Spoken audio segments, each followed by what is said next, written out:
Micro economics समझने के बाद हम आते हैं अब मैक्रो इकोनॉमिक्स की तरफ। हमने देखा बहुत सारे ट्रांजैक्शंस जब हम रेस्टोरेंट में थे, बहुत सारे वर्कर्स जो वहां काम कर रहे थे, गवर्नमेंट जो इन सब से टैक्स लेती है और बाद में इन्हीं रेवेन्यू को स्पेंड करती है और ज्यादा एक्सपेंशन के लिए और इंफ्रास्ट्रक्चर को तैयार करने के लिए। इन सब चीजों की होल स्टडी को हम कहते हैं मैक्रो इकोनॉमिक्स।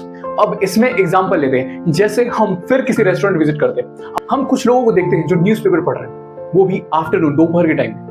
तो हमें पता चलता है वो लोग रिसेंटली अपनी जॉब खो चुके हैं। जब हम बाहर निकलते हैं तो बहुत सारे शॉप्स क्लोज मिलते हैं। इससे ये इंडिकेशन जाता है कि इकोनॉमी हेल्दी नहीं चल रही है। आगे 2008 की एक रिसेशन की स्टडी बताती है कि जो रिसेशन है उसका जो फिनोमेना है उसमें सारे इवेंट्स एक दूसरे से इंटरकनेक्टेड होते हैं। जस्ट लाइक पब्लिक स्पेंडिंग कम करती है तो मार्केट में किसी गुड्स की बिक्री कम हो जाती है, इससे फैक्ट्रीज एक्सपेंशन नहीं करती और जो वर्कर्स होते हैं उन्हें भी वो निकालने का काम करती है।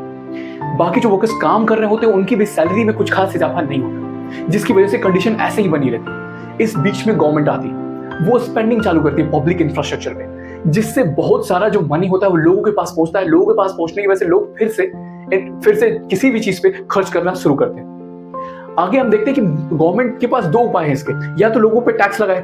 अब रिसेशन के टाइम में ऑलरेडी लोगों की और जो बिजनेस है उसकी कमर टूटी रहती है, तो गवर्नमेंट ज्यादातर प्रेफर करती है कि मनी बोरो करे और साइमल्टेनियसली जो इंटरेस्ट रेट है उसे कम करे, ताकि लोग ज्यादा से ज्यादा मनी बोरो करें बैंकों से और स्पेंड कर सके अपने फैक्ट्री पे, एजुकेशन पे वगैरह वगैरह। गवर्नमेंट ज्यादातर मनी बोरो करती है डेब्ट इशू करके। अराउंड द वर्ल्ड कोई भी इस डेब्ट को खरीद सकता है, ये डिपेंड करता है उस कंट्री के क्या टर्म्स एंड कंडीशन है उस चीज पे।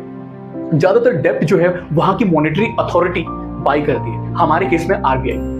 अब आरबीआई के पास ज्यादातर टू ऑप्शंस होते हैं, या तो उसके पास सरप्लस अमाउंट बहुत ज्यादा होगा या फिर वो नई करेंसी को प्रिंट करेगी। अगर वो नई करेंसी को प्रिंट करती है तो मार्केट में वो ये भी इंश्योर करेगी कि लोन पे इंटरेस्ट रेट कम लगे, ताकि मनी जल्दी से जल्दी सर्कुलेट हो, आप आसानी से फैक्ट्री के लिए, अपनी एजुकेशन के लिए वगैरह वगैरह बहुत सारी चीजों के लिए लोन ले पाओगे। इसका जो सबसे बड़ा डिमेरिट है वो ये है कि आपकी करेंसी लेस वैल्यूएबल हो जाती है। लेस वैल्यूएबल कैसे? पहले $1 की वैल्यू अगर 70 रुपीज थी तो अब फॉर एन एग्जाम्पल ये 75 रुपीज के आसपास होगी।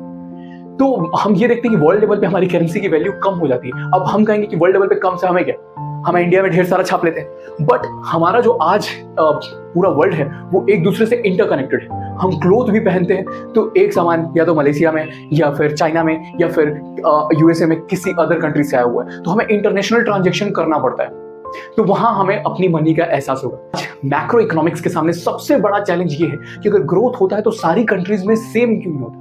इसकी स्टडी करना और